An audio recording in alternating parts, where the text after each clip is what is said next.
Vous êtes dans la newsroom. Bonjour, je suis Anaïs Bernot et vous écoutez Newsroom, le podcast des invités de la rédaction de Ouest France. Et aujourd'hui, nous recevons Guillaume Labbé. Bonjour Guillaume. Bonjour, Bienvenue. merci beaucoup.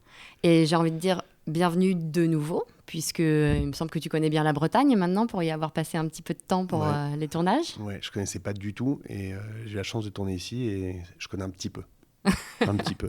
Tu es breton d'adoption alors maintenant ? Non, je peux pas dire ça, Ouais. impossible. Non, en plus du coup, si on me pose la question sur la Bretagne, je vais être ridicule.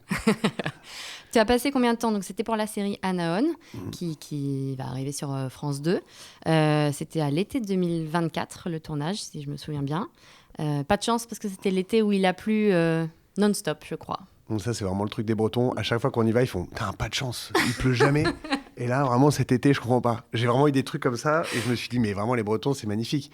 Il y a vraiment eu des moments dans l'équipe, il y avait beaucoup de Bretons et vraiment, il pleuvait. C'est-à-dire qu'il pleuvait. Beaucoup. C'est-à-dire qu'à un moment donné, non, mais là, on ouvre les parapluies et les Bretons disent bah, « Il pleut pas !»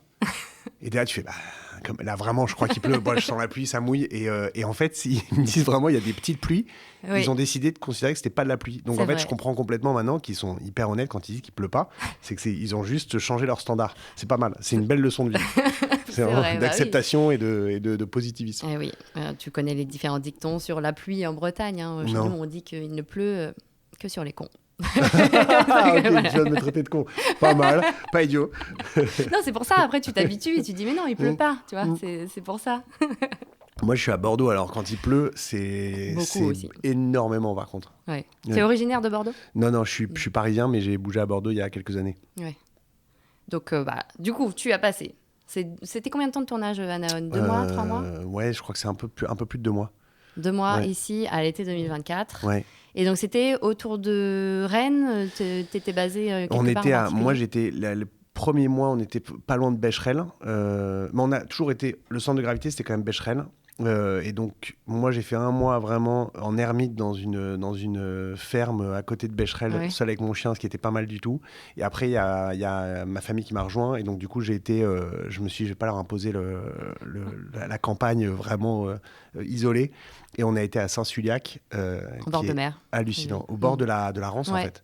Magnifique, un truc de dingue.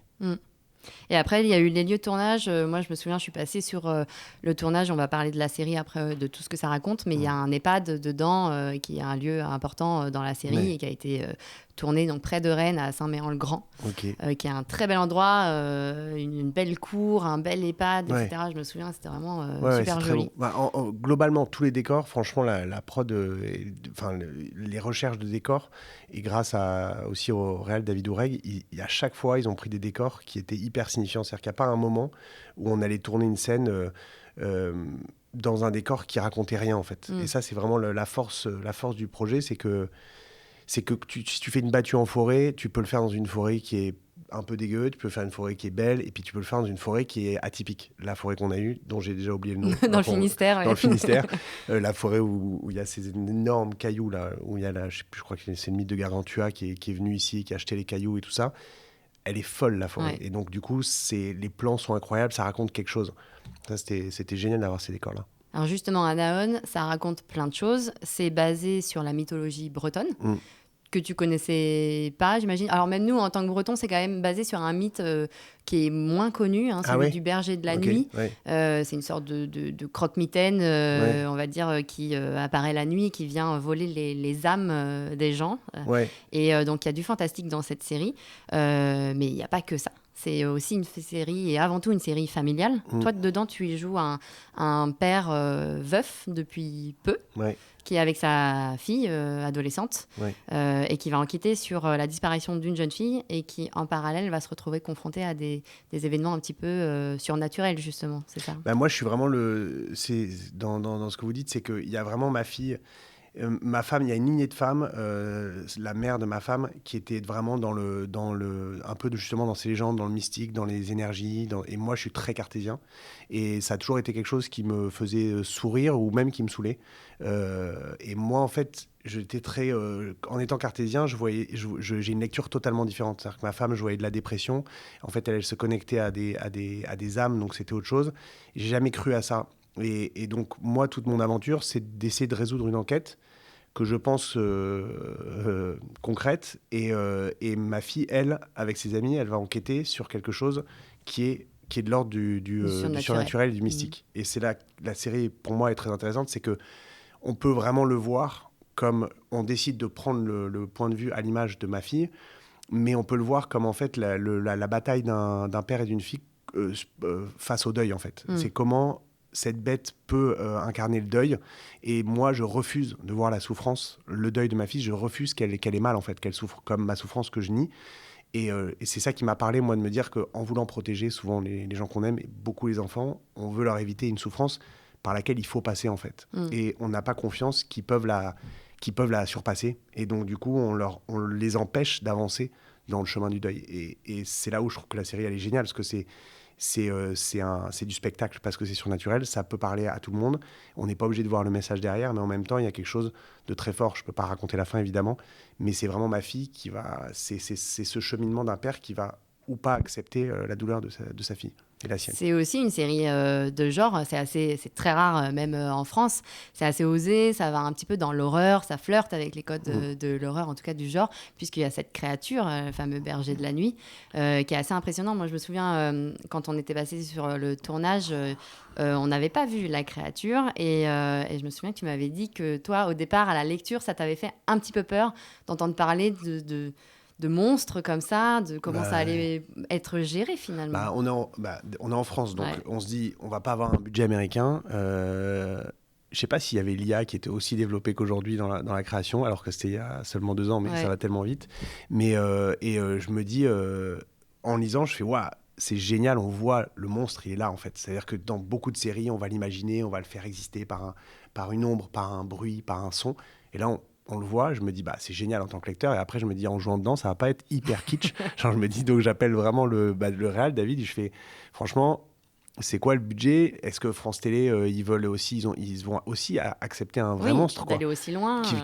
Donc là, et France Télé, incroyable, qui prend des risques et qui se dit, je sais qu'ils sont beaucoup battus sur à quel moment on voit le monstre, mais par contre, ils étaient d'accord pour un monstre, et le studio dont j'ai oublié le nom, qui a fait le monstre, a fait des monstres de dingue, et il avait beaucoup de références. Donc quand ils m'ont parlé de ce studio, et ensuite quand je l'ai vu aux essais caméra, c'est vraiment dedans c'est un humain qui s'est dansé et qui bouge d'une manière hyper bizarre. Ça a été accentué quand même avec des effets spéciaux, mais le monstre en lui-même, tu le vois, t'es déjà en flip. Ouais, c'est un peu comme dans les films de Guillermo del Toro, Exactement. où c'est effectivement une très belle créature qui a été créée et qui est animée par un acteur à l'intérieur. Exactement. Elle fait un peu penser au Labyrinthe de Pan et ces monstres qui angoissent. Ouais, c'est vrai. Très belle série, du coup, très riche. Alors, on va rembobiner un petit peu le fil avant d'arriver à Anaon, qui est ta dernière actualité. Moi, je voulais savoir déjà à quel moment, toi, tu as eu envie de devenir acteur. Parce que j'ai lu qu'à un moment donné, tu es parti à New York prendre des cours de théâtre, de comédie. Mais qu'est-ce qui s'est passé ? Pourquoi là ? C'était à quel moment dans ta vie ? Et pourquoi acteur ? Il y a eu le premier truc, je crois, c'est que j'ai fait des études de psycho après mon bac, et je voulais vraiment être psy. C'est ma mère qui est psy, donc c'était vraiment, je copiais un schéma. Et en fait, en parallèle, j'ai fait beaucoup de rugby, et j'ai commencé à être payé pour jouer au rugby. C'était pas non plus des sommes folles, mais tout d'un coup, j'étais payé pour jouer au rugby, et j'étais aussi payé pour faire des résumés de livres pour des chroniqueurs. Et du coup, je gagnais de l'argent en faisant des trucs que je kiffais faire, mais que j'adorais. Et je pense que ça a été le premier déclic de me dire, en fait, on peut obtenir de l'argent en kiffant. Donc quand je dépensais cet argent, j'avais un truc de culpabilité, genre un peu, je pense, judéo-chrétien ou d'éducation, du travail, du machin, de me dire, attends, c'était quand même très chelou, il y a un mec qui va à un moment donné me prendre cet argent, parce que je le gagne pas en chiant. Et je pense que c'est le premier truc où je me suis dit, mais en fait, on a le droit de kiffer. Et à ce moment-là, comme j'aimais écrire pour moi, j'écrivais des nouvelles, des trucs, je me suis dit, en fait, je vais écrire. J'ai écrit avec des potes. On a écrit un programme court, et ça a commencé, ça n'a pas été au bout, mais on a commencé à gagner de l'argent. Et donc, j'ai fait une école d'écriture. J'ai arrêté la psycho et j'ai fait une école d'écriture. Et en fait, à ce moment-là, pendant 1 an, et ensuite, je suis parti aux États-Unis en me disant, c'est là que pour moi, ils ont les meilleures écoles d'écriture avec l'Angleterre. J'ai été là-bas. Et en fait, là-bas, j'ai été dans une école de théâtre. Je ne voulais pas du tout jouer, mais juste pour voir ce que les comédiens faisaient avec le texte. En me disant, j'écris quand même pour des gars. À un moment donné, il faut que je vois comment ils travaillent le texte. Et en cours, il y a un prof qui m'a mis sur scène. J'étais auditeur, et en fait, j'ai aimé la sensation. J'ai retrouvé un truc que j'avais un peu perdu en arrêtant le rugby, que j'ai repris après, mais j'ai retrouvé le stress d'avant, j'ai retrouvé le flow qu'on peut avoir sur scène quand on joue, quand on s'amuse. Donc j'ai retrouvé le jeu, le plaisir physique. Et, euh, et donc j'ai fait 3 ans à New York que de jeux. J'ai pratiquement plus écrit. Et après, j'ai repris l'écriture en revenant en France. Mais c'est là où j'ai eu envie de jouer. Ouais, Mais c'était pas un... Et puis j'ai commencé tard, parce que je suis rentré, je pense que j'avais 28 ou 29. Et j'ai commencé à jouer au théâtre à ce moment-là. Donc, dans ta famille, il n'y en a pas du tout Non, si, il y a ma des sœur, acteurs. Oui, bah alors voilà. ma petite Parce sœur, que qui a commencé avant moi. Constance, Ouais, qui est notamment dans Cat Size, ouais. voilà, aussi une très bonne actrice, qui est donc ta petite sœur et qui Ouais. dit qu'elle a commencé avant. Et voilà, je me suis demandé, est-ce qu'il y en a un qui a influencé l'autre, qui a donné envie à l'autre d'être acteur? Bah, ce qui est étonnant, c'est que moi, elle a joué avant moi parce qu'elle a joué très jeune, mais pas un hasard. Elle, vraiment, elle faisait du droit. Elle était pas du tout. Nous, on est une famille pas du tout. Ouais, dans ce milieu-là, quoi. Non, pas dans l'artistique, quoi. En Mm. tout cas, ils travaillent tous. Ils sont pas dans l'artistique. Et, et en fait, non, elle a joué et elle a joué au théâtre. Non, moi, ça me donnait pas envie de jouer. Moi, je pense que c'est vraiment l'écriture. Et après, on s'est vraiment rejoints au moment Et puis après, elle est venue faire l'école que j'ai fait. Ah oui, Donc d'accord. après, elle a joué au théâtre et elle a fait une formation en France. Et après, elle est venue faire l'école que j'ai fait à New York aussi. C'est marrant. Donc on est très ultra proches. Ouais, vous Ouais. voyez souvent faire des choses ensemble, écrire quelque chose et dans lequel elle jouerait, etc. C'est quelque chose qui pourrait Ouais, t'intéresser. on a hyper envie de jouer ensemble et on est là, il y a des projets et en même temps, c'est ultra stressant parce que forcément, quand on nous propose un projet, on se dit il faut vraiment que ce soit ouf parce qu'on a vraiment le truc. D'abord, moi, j'ai un truc qu'elle a pas qui est un peu bizarre, mais maintenant je le comprends. On a joué ensemble et c'est plus dur pour moi de jouer avec elle que de jouer avec quelqu'un que je connais pas. Ah oui. En même temps, c'est plus gratifiant parce que je passe du temps avec elle et que je l'aime infiniment et qu'en plus, je la trouve vraiment talentueuse. Mais j'ai un truc de...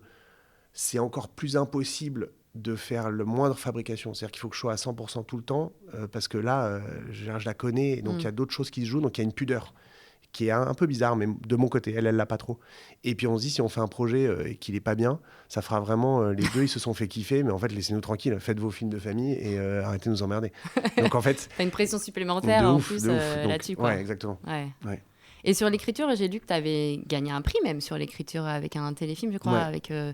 avec Andrea Bescon Ouais. et Éric Métayer, c'est ça? Ouais, qui ont réalisé un film, ouais, La Folie, qui est un film sur la perversion narcissique, que j'ai créé avec Eleanor Bauer,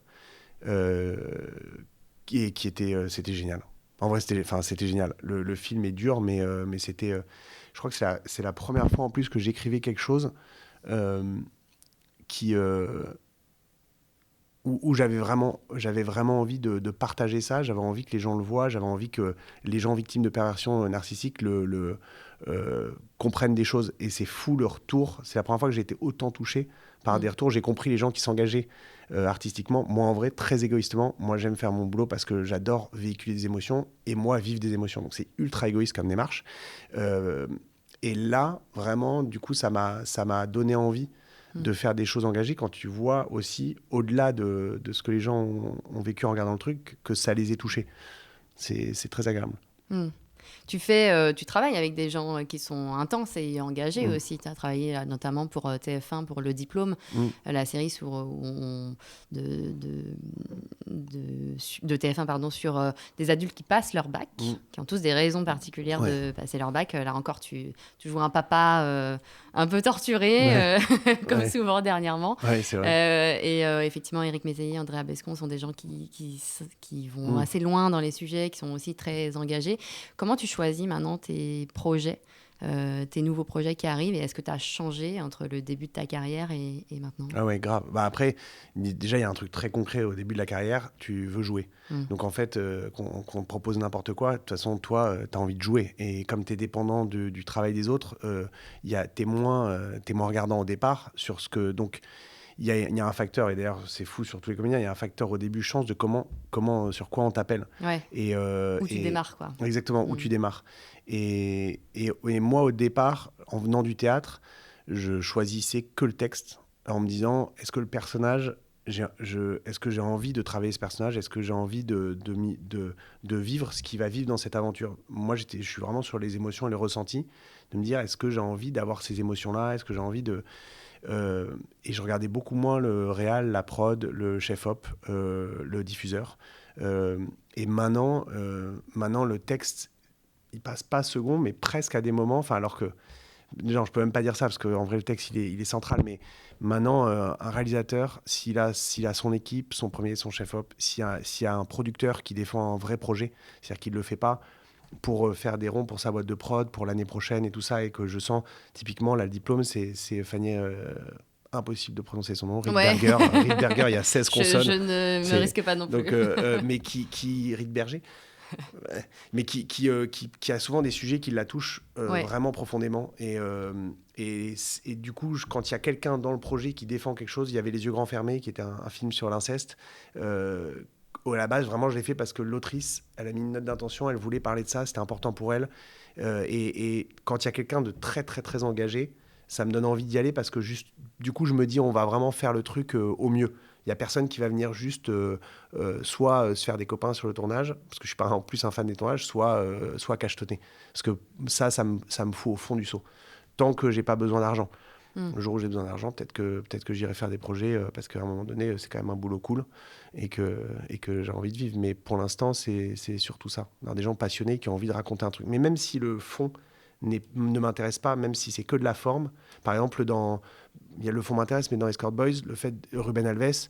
Oui, qu'on peut prendre de façon plus légère. Escort Boys, au départ, on se dit, tiens, c'est un truc et sur puis lui, il est arrivé sur ce escorts. projet qui était déjà... Et puis, il a mis sa patte. Alors lui, en plus, il a mis du fond, ce qui veut dire sur la liberté, le sexe, la société, tout ça. Mais moi, à la base, surtout ce que j'ai vu, c'est que le gars, il me parle et il est passionné par l'esthétisme, par les histoires qu'il raconte, et il met tout dedans. Et donc moi, quand j'ai quelqu'un comme ça, en vrai, il peut faire une comédie, un drame, un truc absurde, du clown. Je m'en fous, je le suis. Je vais à fond dans le truc. C'était la question que j'avais après, entre guillemets, mais pas dans le sens négatif, est-ce que tu es prêt à tout sur un tournage quand tu es investi? Dans Escort Boys, littéralement, voilà, il y a de la nudité, il y a tout ça, ça t'a pas dérangé? Tu t'es dit, j'y vais, je réfléchis pas de problème. Franchement, ouais, je suis prêt à tout. J'ai pas, en fait, le escort, c'est le plus sur le côté je me dénude. Mais ça, c'était s'il y avait pas ce désir d'image, cette DA-là et ce fond, c'est sûr que j'y allais pas. Donc j'ai besoin de lire les textes et surtout de le rencontrer et de voir la prod. Et après, le plus gros, c'était Les Yeux grands fermés, de jouer un père incestueux.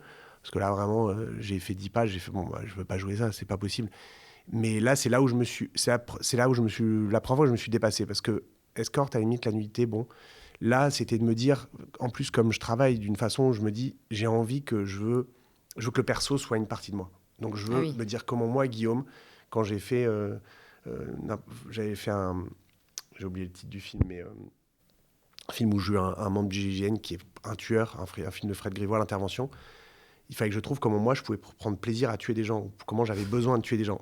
Et en vrai, je l'ai trouvé, ce truc. C'est vrai. Non, mais ouais, parce qu'on a tous en nous des parts sombres et on y va ou on n'y va pas. Là, quand c'est de l'inceste, je me suis dit, je vais pas pouvoir travailler comme d'habitude, en fait. Je vais pas pouvoir me dire à quel moment la tendresse déborde, à quel moment tu vas dans un truc.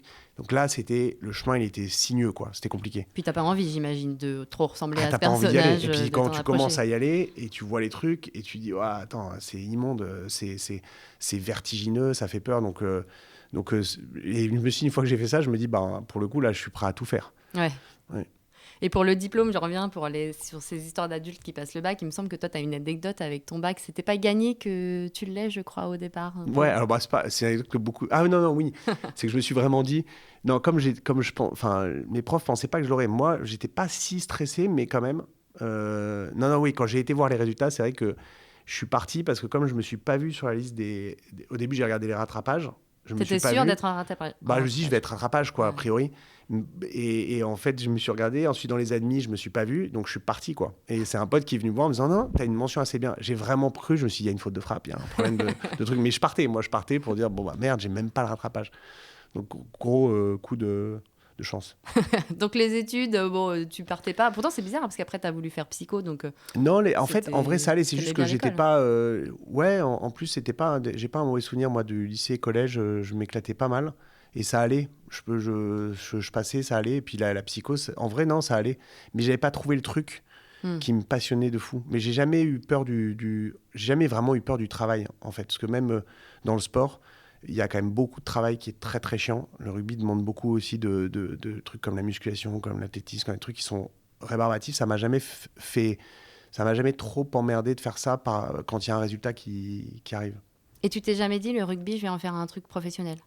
Non, Comme tu commençais à gagner de l'argent justement je me avec? suis pas dit, soit parce que, vraiment je voulais pas, soit parce que j'avais vraiment pas le niveau aussi. Je pense qu'on m'a pas. J'ai vraiment senti le rugby professionnel. Je connais pas sur les autres sports, mais un petit peu quand même. T'as quand même des gars qui sont, c'est des gens exceptionnels quoi. En termes pour ces trucs-là, moi ceux que j'ai côtoyés qui après ont fait des carrières en Pro D2, Top 14 ou équipe de France, ils avaient une maturité pour comprendre le jeu, pour écouter les consignes, pour tout ça. Moi, j'avais un super physique en vrai. J'avais des très bonnes capacités physiques, mais j'étais pas prêt.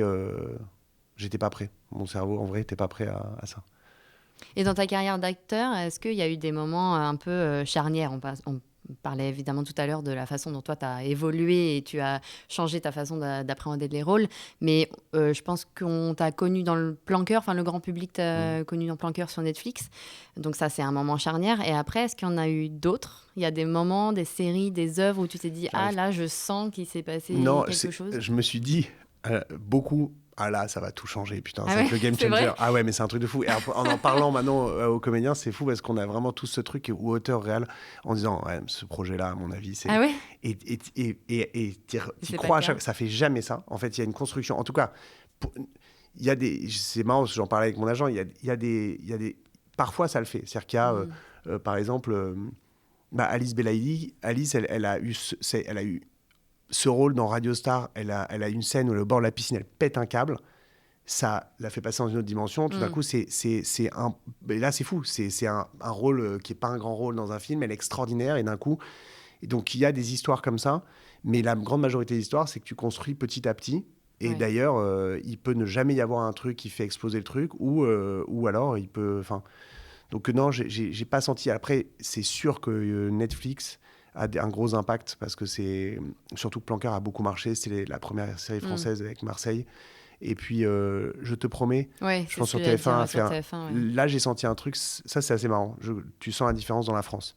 C'est-à-dire que Plan-Cœur, c'est plus Paris, c'est les grandes villes, et tu le vois quand tu te déplaces. Et vraiment, je te promets, c'est toute la France. Il y a Paris, mais il y a vraiment toute la France. Et c'est très agréable parce que c'est aussi un truc où c'est très familial. Et là, les gens qui viennent te voir, souvent, c'est très agréable. C'est des gens qui ont regardé ensemble et qui se sont réunis. Et ça, c'est vraiment le truc que j'adore de la télé. Sachant que c'était une adaptation de la série This Is Us, la série américaine là-dessus. Et après, tu as eu des rencontres aussi. Tu as David Oureg. Tu as tourné d'abord avec lui sur Rivage. Ouais.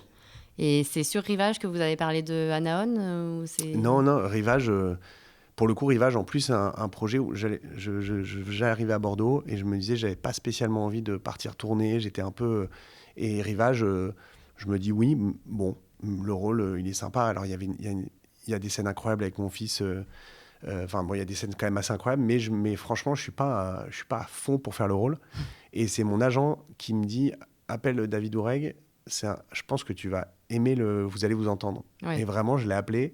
On a parlé 45 minutes et pour dire à quel point le monde est un peu fou, enfin en tout cas moi, ma version du monde, je me dis il est incroyable ce mec. La discussion est géniale, on est hyper honnête l'un avec l'autre, je dis je veux pas tourner pour tourner, machin, et puis bref, toute notre discussion. Et je me dis il est extraordinaire, et je me dis c'est chelou, il est trop extraordinaire, le gars essaie de me baiser quelque part. Il y a un problème avec ce mec. Et du coup, au bout d'une semaine, je rappelle, on reparle, je me dis putain il est génial ce gars. Et je suis arrivé sur le plateau en me disant il est où le problème de ce mec?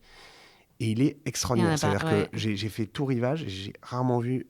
il est tellement positif, tellement humain, tellement passionné, et il révèle le meilleur chez tous les gens. Et tu vois dans toute son équipe, dans les yeux des gens, il prend des gens qui ont un regard encore hyper enfantin, en même temps gentil, joyeux, et en même temps, ce qu'il fait, il a des avis. C'est pas le gars sympa qui est content de tout, un peu ravi de la crèche. Il sait où il va, il sait ce qu'il veut faire, qu'on aime ou qu'on n'aime pas. Moi, il y a plein de trucs, on n'a pas les mêmes goûts artistiques, et on s'est pris la tête.